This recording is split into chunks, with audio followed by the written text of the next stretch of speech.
জানাচ্ছি। 12 নম্বর ওয়ার্ড তৃণমূল কংগ্রেস আয়োজিত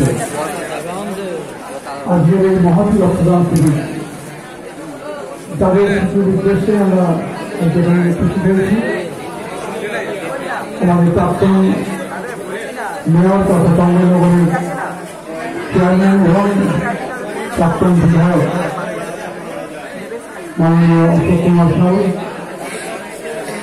এবং তার সহধর্মী অমিতা সাউ, তিনি আমাদের প্রাক্তন কাউন্সিলর। আমার সুযোগ হয়েছিল বিপুলতার সাথে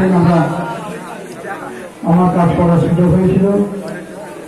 বর্তমানে যিনি কাউন্সিলর তাদের পুত্রবধূ ঋতুপর্ণা সাউ মন্ডল এবং পুত্র শুভজিৎ সাউ, তিনিও একাধারে কাউন্সিলর এবং আমাদের 4 নম্বর ওয়ার্ড থেকে যারা নির্বাচিত এবং পাশাপাশি জেলা পরিষদের একজন সদস্য। আমার এই মুহূর্তে আমাদের মাননীয় বিধায়ক তথা রাজ্যের মন্ত্রী উদ্বোধন করে গেছেন মুখ্য শিবিরের ডেপুটি মেয়র সহ অন্যান্য সমস্ত নেতৃত্ব যারা এখানে উপস্থিত ছিলেন। এই মুহূর্তে আছে আমার চন্দ্রনগর মিউনিসিপ্যাল কর্পোরেশনের চেয়ারপারসন সিদ্ধা রায় মহাশয় উপস্থিত আছেন।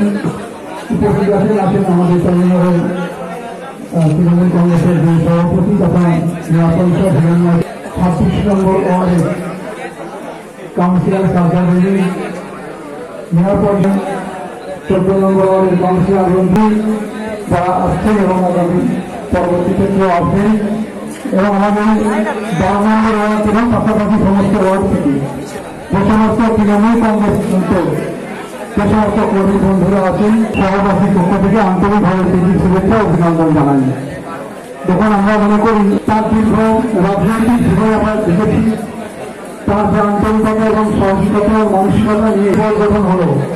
প্রথম জাতীয়তাবাদী ভোট গঠন হল 1995।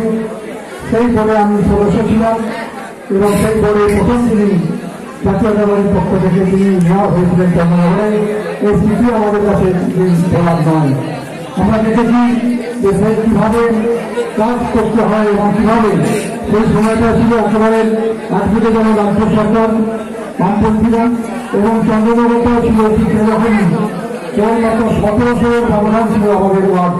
17টা ওয়ার্ডে ছিলাম আমরা নির্বাচিত আর 16টা ওয়ার্ডে ছিলেন বামপন্থীরা নির্বাচিত। কিন্তু একটা তফাৎ হয়, কিন্তু আমাদের যারা ছিলাম আমাদের প্রায়